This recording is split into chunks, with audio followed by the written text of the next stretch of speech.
Note कर लीजिए सभी लोग।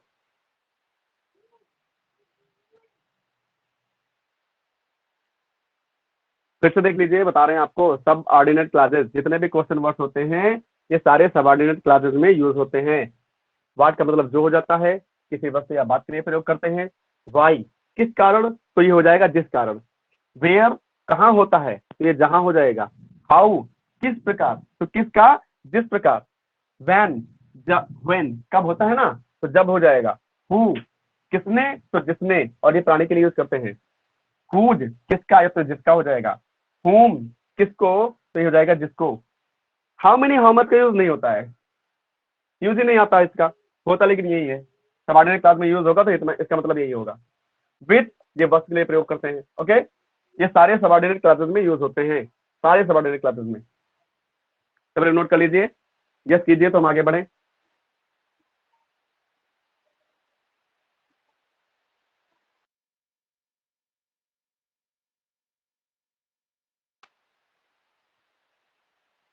नोट हो जाता है, यस बताओ।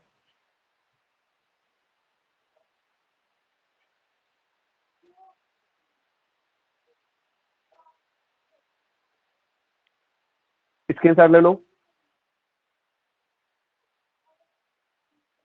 नोट कर लिया। हरिओम ने, और केवल हरिओम फास्ट है।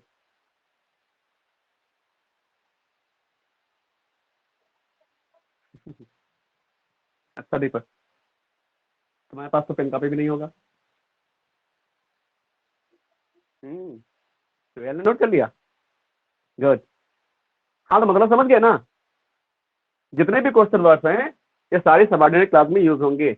और हमेशा ये ध्यान रखना, इन सारे सबऑर्डिनेट क्लासेस के बाद तुरंत सब्जेक्ट आता है। ठीक है, तुरंत सब्जेक्ट आता है, हेल्पिंग वर्ब कभी नहीं आती है। व्हाट के बाद में सब्जेक्ट आएगा, व्हाई के बाद में सब्जेक्ट आएगा, वेयर के बाद में सब्जेक्ट आएगा, सबके बाद में सब्जेक्ट ही आएगा। किसी के तुरंत बाद हेल्पिंग वर्ब नहीं आएगी सबऑर्डिनेट क्लासेस में, यानी कि कॉम्प्लेक्स में। कॉम्प्लेक्स का यूज करते समय किसी भी इस वाले वर्ड के बाद, बिकॉज अगर क्वेश्चन वर्ड के बाद इसके बाद में जस्ट जस्ट अगर हेल्पिंग वर्ब आती है तो ये क्वेश्चन वर्ड ही कहलाएगा। ठीक है, तो इस इन वर्ड्स के बाद में कभी भी हेल्पिंग वर्ब तुरंत नहीं आएगी, इनके तुरंत बाद सब्जेक्ट आएगा।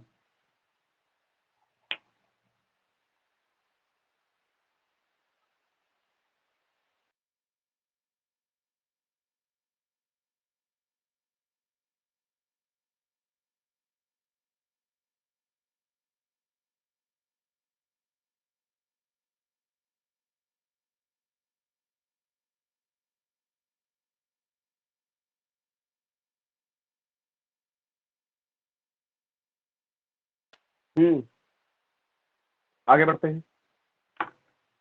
सबने नोट कर लिया होगा।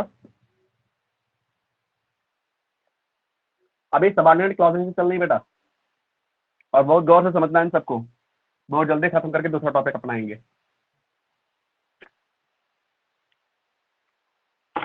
देखो ये तो हो गया जो क्वेश्चन वर्ड सबऑर्डिनेट क्लास में यूज होते हैं, जो क्वेश्चन वर्ड सबऑर्डिनेट क्लास में यूज होते हैं। इनके अलावा भी कई वर्ड्स होते हैं जिनका यूज सबऑर्डिनेट क्लास में होता है। ध्यान से देखिएगा, इसके अलावा लेफ्ट होता है, और इफ, और एज सुन एज, केवल एज, आफ्टर, बिफोर, दो, ऑल्दो, और still भी होता है, अनटिल भी होता है, अनलेस भी होता है।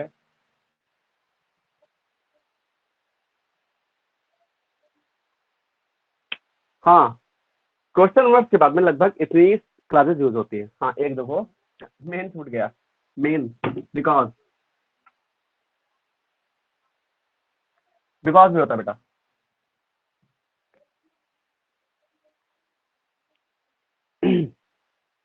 इन सब का भी मतलब नोट कर लीजिए। हाँ एक चीज एक और होता है बेटा, सो दैट, धीरे धीरे याद आ रही है। बहुत से होते हैं ना, तो एक साथ याद नहीं आती। लिस्ट क्या होता है? लिस्ट का मतलब होता है कहीं ऐसा न हो। लिस्ट का मतलब होता है कहीं ऐसा न हो। इफ तो आप सबको पता ही है ना, क्या होता है? मगर, है ना? या अगर, क्या होता है? अगर, ठीक है? या यदि,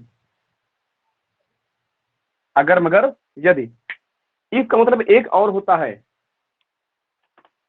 बताओ कोई बुद्धिमान प्राणी। इफ मीन्स अगर मगर यदि के अलावा क्या होता है? हम वेट कर रहे हैं, बताओ भाई। यूज भी करते हो नरेशन में, इंट्रागेटिव में।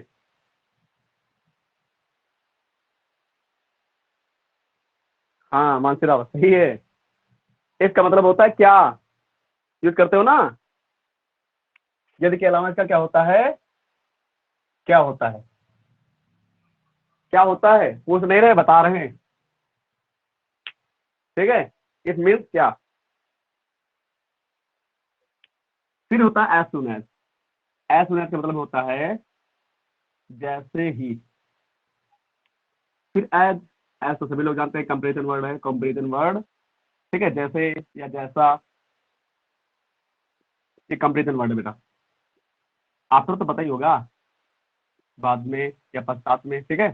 बिफोर, पहले या पूर्व। दो, दो मतलब होता है, सभी लोग हमारे साथ नोट करते जाइए। अच्छा नोट ना करना, पहले समझ लीजिए। हालांकि,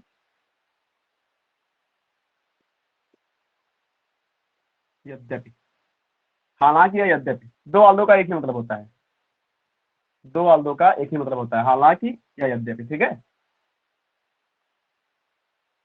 टिल, टिल का मतलब होता है तक, ठीक है, समय तक। अनटिल, अनटिल और अनलेस का ही एक भी मतलब होता है। हम नहीं बताएंगे, आप लोग बताओ। जिन जिन लोगों ने पढ़ा हुआ है अनटिल, अनटिल का मतलब बताओ। अनटिल का मीनिंग क्या होता है?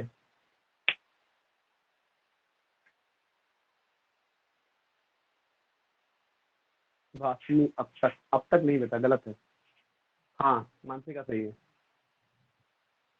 जब तक कि नहीं। अनटिल मतलब, अनटिल या अनलेस, इसका मतलब होता है जब तक कि नहीं, ठीक है। और इसके साथ एक चीज और याद रखना, अनटिल और अनलेस का यूज जब करते हैं तब नॉट का यूज नहीं करते हैं, ठीक है। जब अनटिल या अनलेस का यूज करते हैं तो नॉट का यूज कतई नहीं करते हैं, बिल्कुल नहीं। बिकॉज, क्योंकि, ठीक है। सो दैट, सो दैट का मतलब होता है ताकि, ताकि। या कभी कभी इसका मतलब हो जाता है जिससे कि,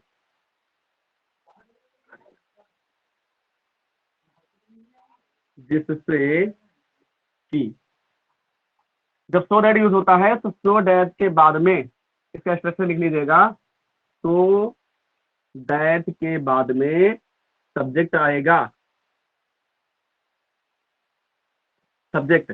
और सब्जेक्ट के तुरंत बाद में प्रेजेंट में होगा, बड़ा गलत लिख रहे हैं हम, में। और या तो पास्ट में होगा तो माइट।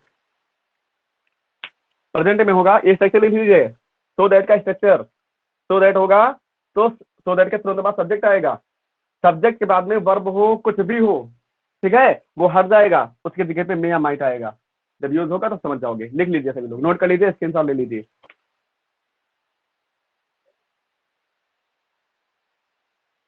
सुभाषनी फिर गलत है तुम्हारा। अब तक जब तक नहीं होता है, जब तक कि नहीं होता है। मानसे का सही है।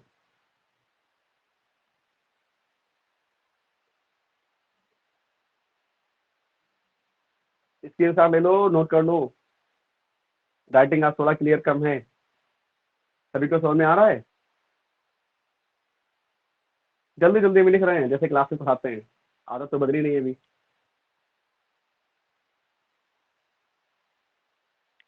बदलेंगे धीरे धीरे।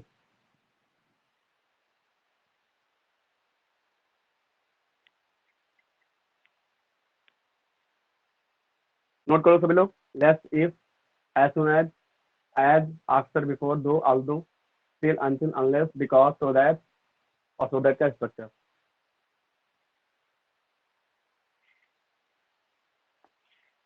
नोट हो गया? नोट हो जाए तो बता दो, आगे बढ़े। हरिओम, बड़ा फास्ट है। और नोट हो गया? और किसका इसका हो गया? देखो, नोट इसलिए करा रहे हैं ताकि आपका टाइम बाद में ना वेस्ट हो। नहीं तो हमको सीधा क्या है, आपसे कह देंगे स्क्रीन शॉट ले लो, बाद में कर लेना। वो आपके लिए प्रॉब्लम हो जाएगी, आपको समझ में नहीं आएगा पहले क्या करें बाद में क्या करें। ठीक है, इसीलिए पहले नोट करा रहे हैं। गुड। चलो देखो आगे बढ़े। लगभग सबका नोट हो गया होगा, और नहीं नोट हुआ है तो यहाँ तक तो हो ही गया होगा।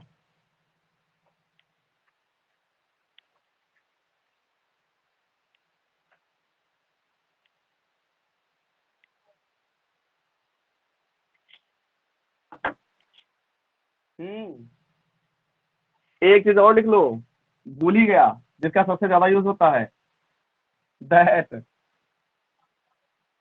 अब याद आया है, ये भी नोट कर लो सभी लोग। दैट मोस्ट इंपॉर्टेंट, भूल गए थे हम, लेकिन याद आ गया।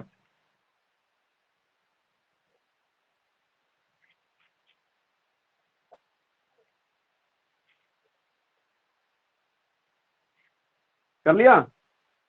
चलो। अब इनका यूज देखो। हाँ, जिस टाइप से सिंपल टू सिंपल में रूल थे ना, उस टाइप से कॉम्प्लेक्स में एक भी रूल नहीं है। कॉम्प्लेक्स में तो बस आपको हिंदी निकालनी है, और हिंदी लगा के आपको सब ऑर्डिनल क्लास यूज कर देनी है। अभी आप धीरे धीरे सीखते जाओगे और सीख भी जाओगे।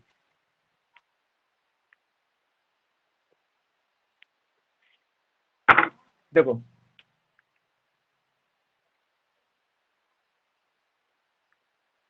जैसे हमने कोई सेंटेंस लिख दिया,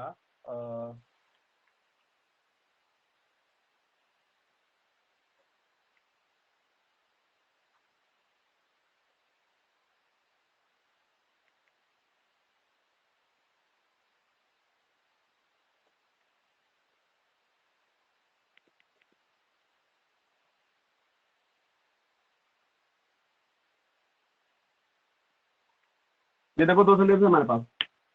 do you know he is a thief, दो सेंटेंसेस हैं। और एक चीज हमेशा याद रखना, हमने यहाँ सेंटेंस को उल्टा नोट कर दिया है। ये सेंटेंस आपको ऐसे नहीं मिलेगा, ये सेंटेंस आपको ऐसे मिलेगा। ही is a thief, do you no, या हो सकता है इट भी आ जाए। ठीक है, इंट्रागेटिव सेंटेंस आपको बाद में मिलेगा। सेंटेंस को समझिए, जब तक हिंदी निकालोगे नहीं तब तक इसको समझ नहीं पाओगे और ना ही ट्रांसलेट कर पाओगे। समझो, ही इज अ थीफ, वह एक चोर है। डू यू नो, क्या आप जानते हैं? ठीक है, तो इंट्रागेटिव सेंटेंस हमेशा पहले आ जाता है। तो इंट्रागेटिव सेंटेंस हमेशा पहले आ जाता है, तो ये हो जाएगा डू यू नो। ठीक है, इट का यूज नहीं करेंगे। कॉम्प्लेक्स बनाते समय अगर लास्ट में इट दिया गया है तो उस इट का यूज नहीं करेंगे। बीच में कहीं पर इट है तो हो जाएगा, लेकिन अगर लास्ट में दिया गया है तो उसका यूज नहीं करते हैं इट का। ठीक है, इट का नहीं करते हैं, सो का नहीं करते हैं, देयर का नहीं करते हैं, दिन का नहीं करते हैं। ठीक है, बाद में सीखते जाओगे, फिलहाल यहाँ पर इट का यूज नहीं करेंगे। तो यहाँ पर हो जाएगा डू यू नो, क्या आप जानते हैं। और क्या आप जानते हैं के बाद में क्या वर्ड आ सकता है, ध्यान कीजिए, क्या वर्ड आ सकता है, क्या आप जानते हैं। इसके बाद में, इसके जस्ट बाद क्या वर्ड आना चाहिए हिंदी में, क्या आप जानते हैं कि। क्या हो जाएगा, की। और की के लिए हमने आपको सबसे लास्ट में बताया था दैट। क्या लगा दोगे, that. Do you know that, क्या आप जानते हैं कि ही is a thief, he is अ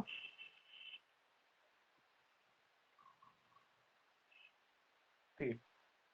बस हो गया, कॉम्प्लेक्स बन गया। सबऑर्डिनेट क्लास लग गई, कॉम्प्लेक्स बन गया। डू यू नो, क्या आप जानते हैं, ये वाला सेंटेंस, इंटरोगेटिव वाला सेंटेंस पहले आ जाएगा। ठीक है, इंटरोगेटिव वाला सेंटेंस पहले आ जाएगा।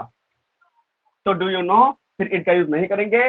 इसके बाद में कौन सा, कॉम्प्लेक्स, कॉम्प्लेक्स बनाने के लिए subordinate class.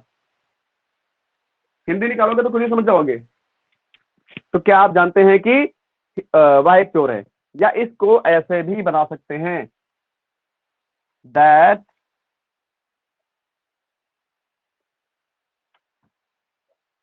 He is a thief. दूसरा तरीके से बता रहे हैं आपको, ये था पहला तरीका और ये है दूसरा तरीका। That he is a thief, do you no, इस टाइप से बना सकते हैं इसको। ठीक है, तब कॉम्प्लेक्स यानी कि सबऑर्डिनेट क्लास पहले आ जाएगी। इसका भी मतलब हो जाए वही होगा, क्या आप जानते हैं कि वह एक चोर है। ठीक है, इसका जो मीनिंग निकालेंगे, वो मीनिंग पहले नहीं आएगा, पहले इसी का मीनिंग ही आएगा, वो चाहे ऐसे लिखा हो चाहे ऐसे लिखा हो। ठीक है, तो यहाँ पे दैट का यूज करेंगे, दैट का यूज। चलो आगे बढ़ते हैं, देखते हैं, फिर से समझो।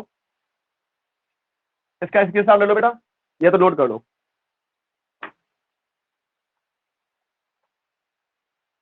नोट कर लो जल्दी से।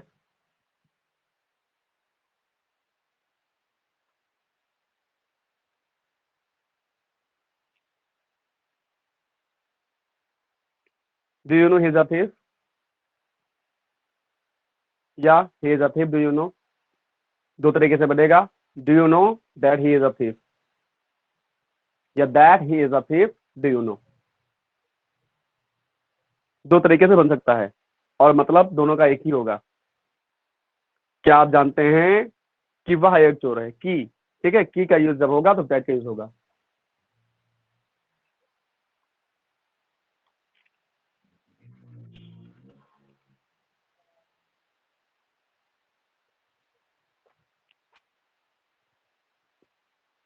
क्वेश्चन मार्क लगा लीजिए सब लोग। नोट कर लिया सबने। अगला एग्जांपल देखो, समझो। You will get good marks,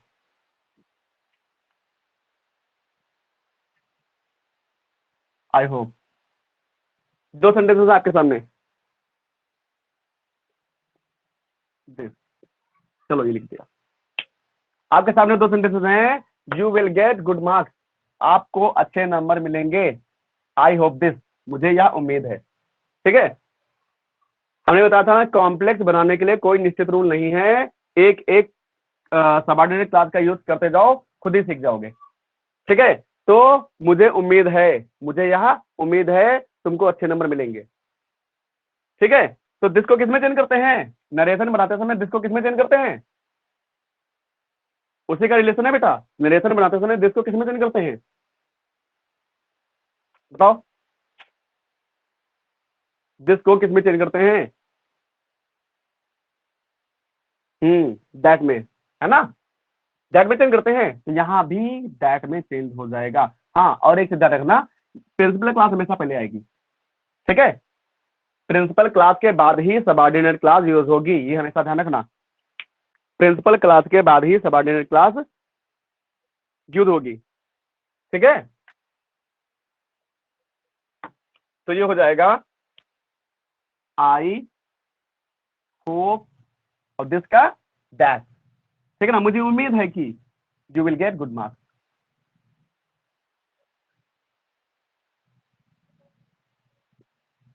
बताइए समझ में आ रहा है। सिंपल को छोड़कर कॉम्प्लेक्स में आ जाओ। ठीक है, हो जाएगा, I hope that you will get good marks, subordinate class हो गई, तो कॉम्प्लेक्स भी बन गया। नोट कर लो।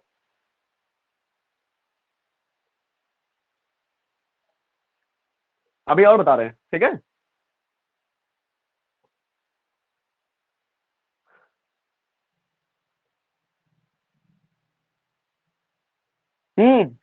चंद्रशेखर का क्वेश्चन अच्छा है। दिस ना होता तो कैसे बनाते, दिस ना होता तो कैसे बनाते, तब भी यही बनता चंद्रशेखर, तब भी यही बनेगा। तब आप देखेंगे कि इसमें मिस क्या हो रहा है, मुझे उम्मीद है तो यही मिस हो रहा होता और इसी का आपको यूज करना है। ठीक है। हम्म।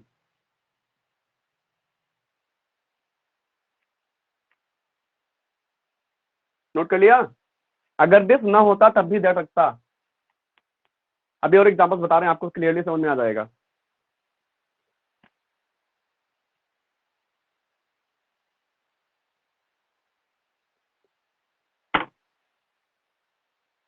अगला एग्जांपल देखो। हम्म।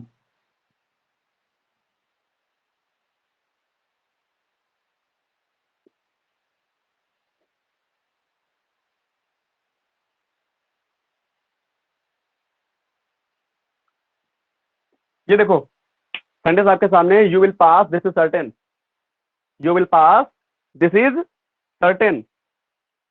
हिंदी निकालो, हिंदी निकाल के बताओ क्या होगा। जब तक हिंदी नहीं निकाल पाओगे सिंपल से कॉम्प्लेक्स नहीं में नहीं बदल पाओगे। हिंदी निकालो, क्या हो जाएगी।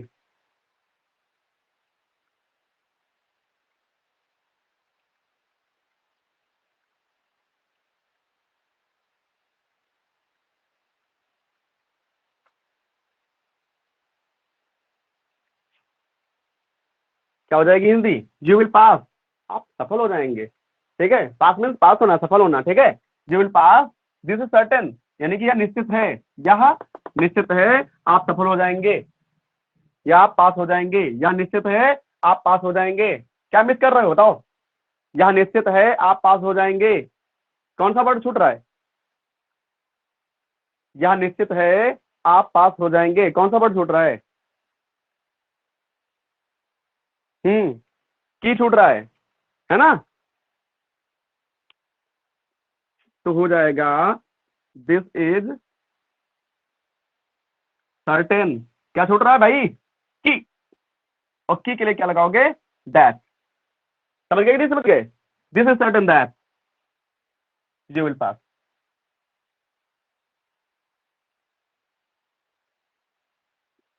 अब आप लोगों का एक कंफ्यूजन दूर करते हैं।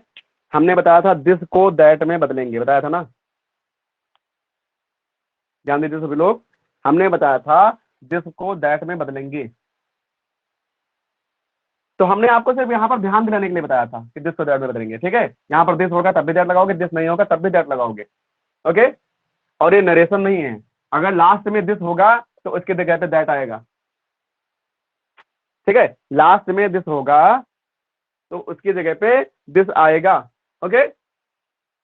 अगर लास्ट में नहीं है तो दिस को चेंज नहीं करेंगे, इस वाले दिस को चेंज नहीं करेंगे। अगर दिस से सेंटेंस स्टार्ट हो रहा है तो दिस चेंज नहीं होगा, लास्ट में दिस होगा तो चेंज होगा। ठीक है, तो हो जाएगा दिस इज सर्टेन दैट, जहां पक्का है कि या निश्चित है कि यू विल पास, आप सफल हो जाएंगे या पास हो जाएंगे। नोट कर लीजिए।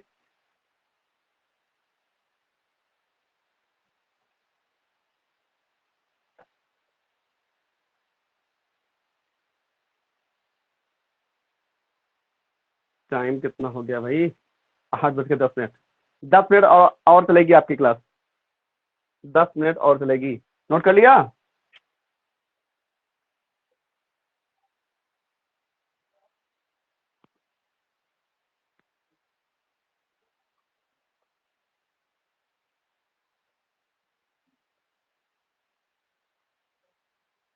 नहीं, सब बात नहीं, अन अकाउंट का यूज नहीं करते हैं। जितनी सबऑर्डिनेट क्लासेस होंगी उन्हीं का यूज करेंगे और कोई वर्ड यूज नहीं करेंगे। और हमने कोई भी सबऑर्डिनेट क्लास छोड़ी नहीं है। ऑन अकाउंट आप कहाँ लगाते हैं वो बाद में बताएंगे, वो बात का विषय है, यहाँ नहीं होगा। ऑन अकाउंट का मतलब होता है के कारण, ड्यू टू। ठीक है, जहां पर के कारण होता है, जैसे बीमारी के कारण तो ऑन अकाउंट ऑफ इलनेस या ड्यू टू इलनेस या ऑन अकाउंट ऑफ बीइंग इल। ठीक है, इस प्रकार से होता है, वो बाद में बताएंगे बेटा, पहले इतना नोट कीजिए। नोट कर लिया सबने, आगे बढ़े। तो दैट का यूज समझ गए ना, दैट का यूज कैसे करेंगे। हाँ एक चीज और देख लीजिए, इस सेंटेंस को ऐसे भी बना सकते हैं, ये वाला सेंटेंस पहले भी आ जाएगा, ये वाला दैट यू विल पास, इस type say that you will pass, ठीक है, दिस इज सर्टेन, सॉरी थोड़ा अच्छा से लिखिए, दिस इज सर्टेन, ठीक है, ये भी हो जाएगा। इस प्रकार से भी बना सकते हो, लेकिन इस प्रकार से बनाना ज्यादा ठीक रहेगा, जो तरीका हमने पहले बता दिया है वो ज्यादा सही रहेगा, ठीक है। किताबों में इस प्रकार से दिए रहते हैं, अब चूंकि इसका सीक्वेंस तो सही नहीं होता है इसलिए कम सही होता है, ठीक है, ये वाला कम सही है, लेकिन सही ये भी है, ठीक है, ये वाला ज्यादा सही रहता है, इसमें सीक्वेंस से होती है हर एक बात। सीक्वेंस जानते हैं ना, सीक्वेंस, जो 3 दिन से सीक्वेंस ही पढ़ा रहे हैं हम, मतलब वाक्य की श्रृंखला, ठीक है। आगे देखो बेटा, नोट कर लो, स्क्रीनशॉट लेते जाओ, समझते जाओ। सिंथेसिस हमने पूरा पढ़ा दिया है, सिंथेसिस का टेस्ट नहीं लिया है, और आज है थर्सडे, सैटरडे को आपको सिंथेसिस का टेस्ट लिया जाएगा, सारे रूल्स रिवाइज कर डालना, ठीक है। बीच बीच में पहले हम बोर्ड पे टेस्ट लेंगे, ठीक है, फिर आपका ऑनलाइन टेस्ट होगा शनिवार को, उसके लिए तैयार रहना, ठीक है। अब देखो दैट का यूज लगभग आप सीख चुके हैं, दैट का यूज लगभग आप सीख चुके हैं, ठीक है। अब क्वेश्चन वर्ड का यूज कैसे होगा वो देख लीजिए।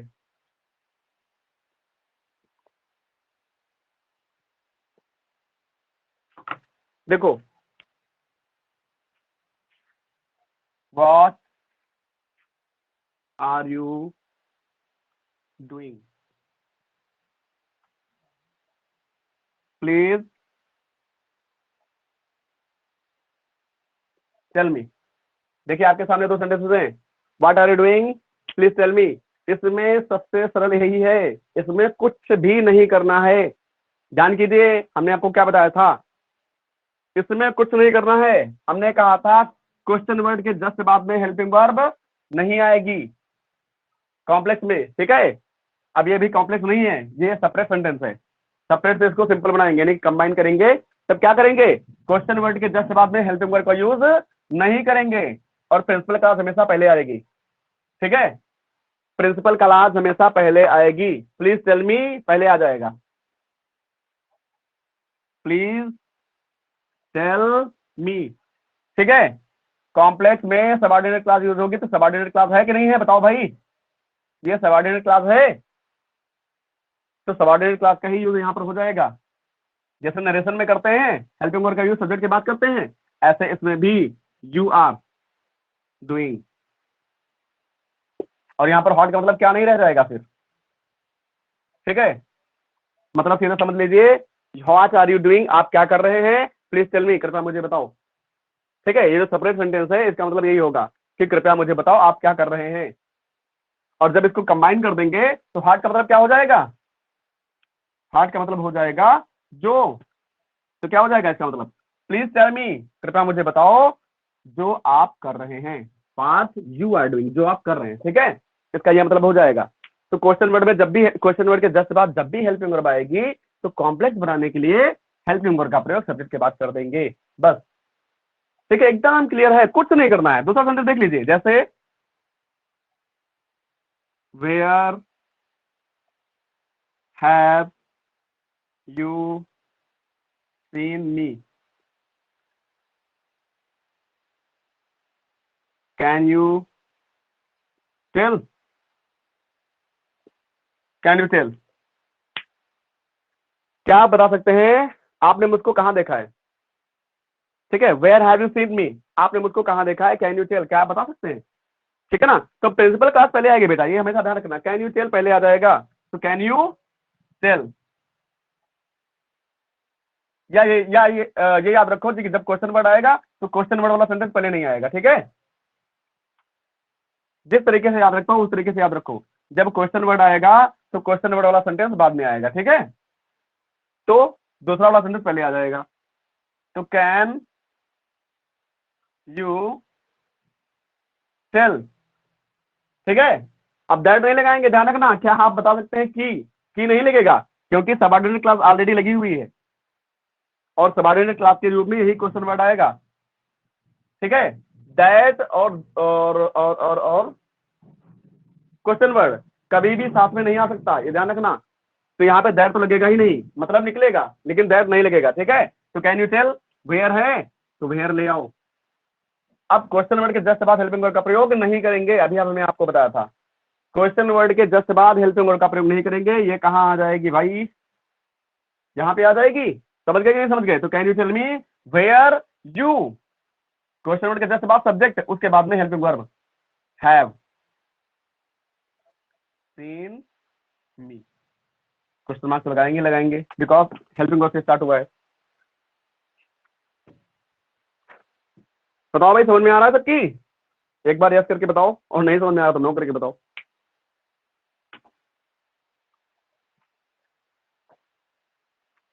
हरिओम तो समझ गया।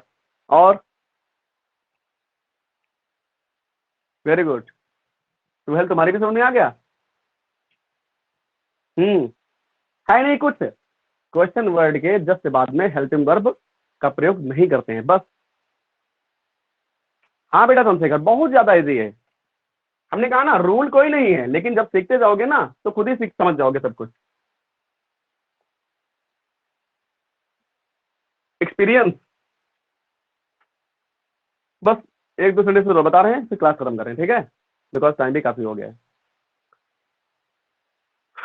नोट कर लो, ऐसे भी सब कुछ नोट कर लो, या तो स्क्रीनशॉट ले लो, समझने के लिए वैसे काफी है।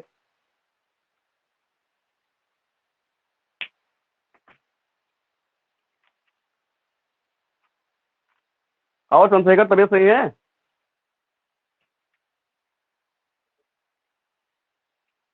चंद्रशेखर तबीयत सही है तुम्हारी?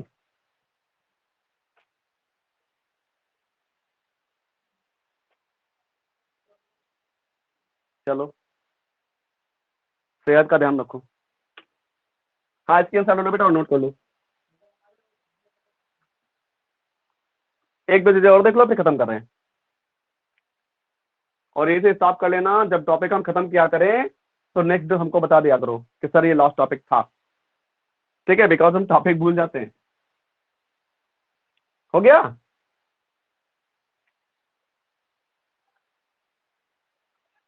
चलो,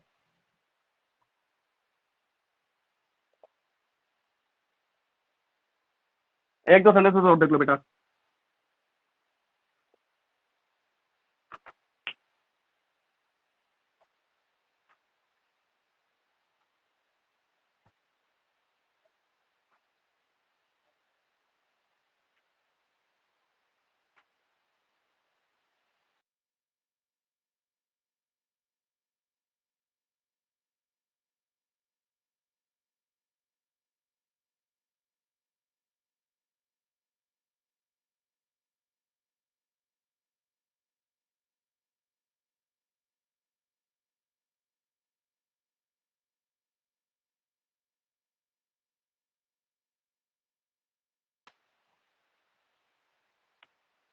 मेरी आवाज पहुंच रही है सबको?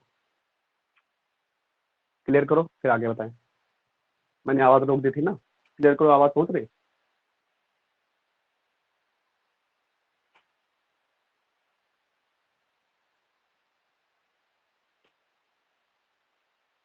ठीक है, देखो।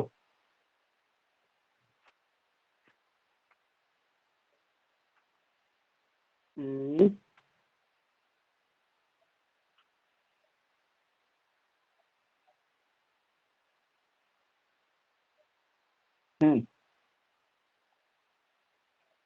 we should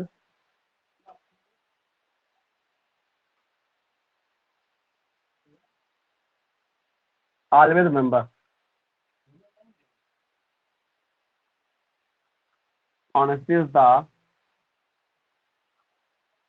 best policy. ध्यान दीजिए, वी शुड ऑलवेज रिमेंबर, हमने कहा जब तक कॉम्प्लेक्स बनाते रहोगे तब तक आपको सेंटेंस की हिंदी निकालनी ही निकालनी है, ठीक है। तो वी शुड ऑलवेज रिमेंबर, हमको चाहिए, ऑलवेज माने सदैव, रिमेंबर माने याद रखना, यानी कि हमको सदैव याद रखना चाहिए, हमको सदैव याद रखना चाहिए कि तुरंत बाद कौन सा वर्ड आएगा, बताइए भाई। ये तो सेंटेंस पहले याद आएगा। We should always remember. इसके तुरंत बाद क्या आएगा? वही आएगा जो सबसे लास्ट में बताया था, दैट। ठीक है, honesty is the best policy. Honesty is the best policy. ठीक है, ये हो जाएगा। नोट करिए सभी लोग। We should always remember that, we should always remember that honesty is the best policy. बहुत जल्दी में है हम। हम्म।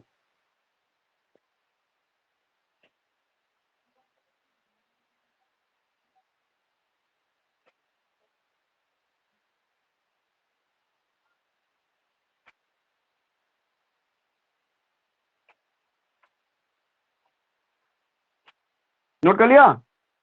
चलो लास्ट एग्जांपल बता रहे हैं। Last example, do you know who is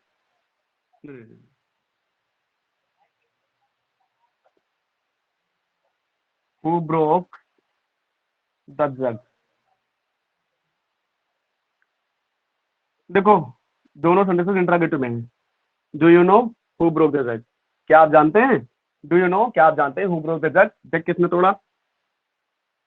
बताओ भाई जग किसने तोड़ा? हम्म।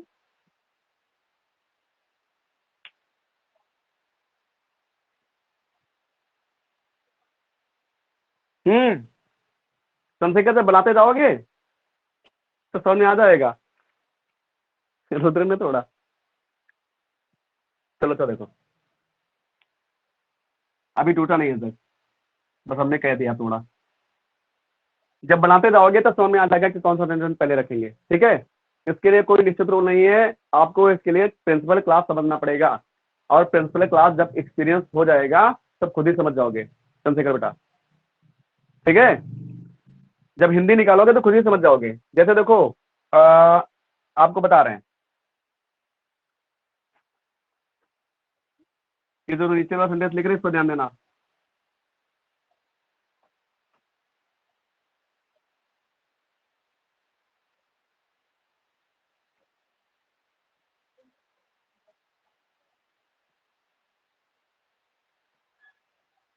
देखो, दो सेंटेंसेस आपके सामने हैं। Do you know him, please tell मी।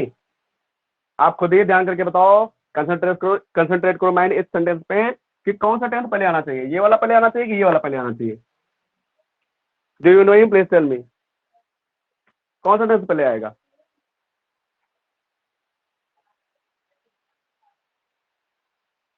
हाँ बेटा, देखो आपने खुद ही बता दिया दूसरा आएगा ना, तो जैसे एक्सपीरियंस करते चले जाओगे वैसे आप खुद ही समझ जाओगे कि ये वाला सेंटेंस पहले आएगा, प्लीज टेल मी। ठीक है, प्लीज टेल मी। समझ गए नहीं समझ गए?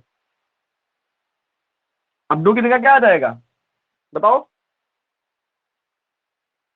डू की जगह क्या आ जाएगा? डू मीन, यहाँ पर डू का मतलब क्या है?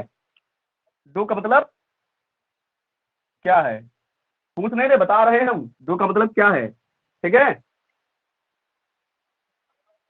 तो सबऑर्डिनेट क्लास में क्या काहे माने होता है, अभी बताया था हमने। सबऑर्डिनेट क्लास में क्या की मीनिंग क्या होती है? बताओ। हरिओम, रुद्र, आद्या, मानसी।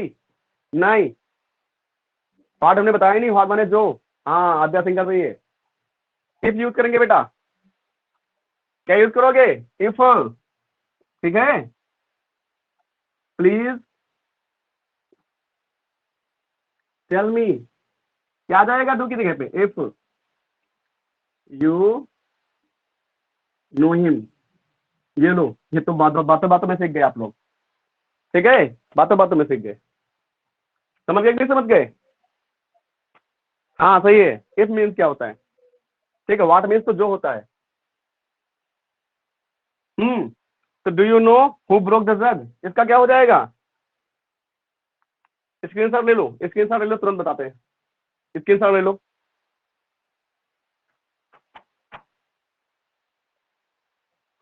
ले लिया, ठीक है।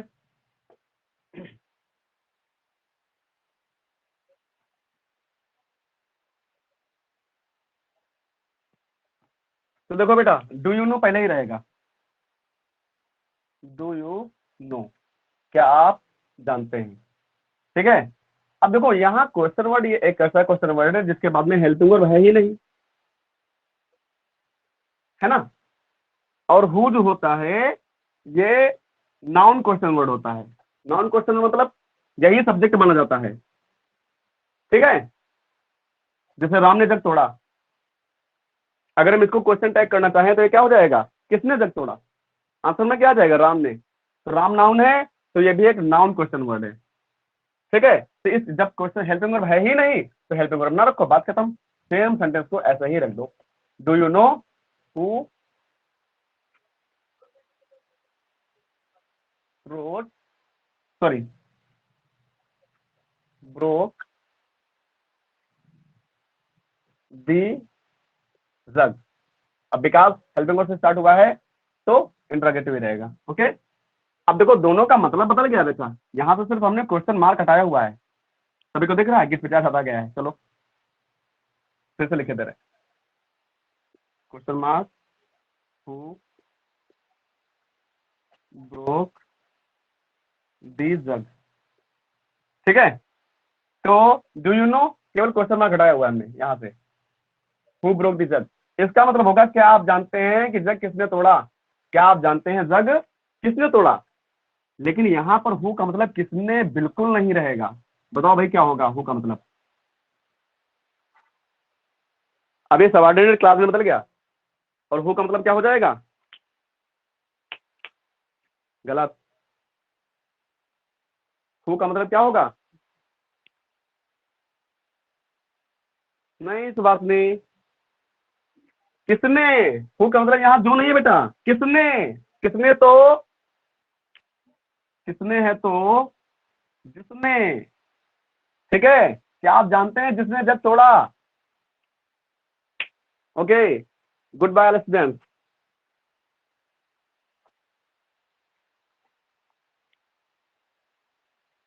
जिसने, ठीक है, किसने तो बिल्कुल नहीं होगा। चंदू तुमको कितनी बार बताएं,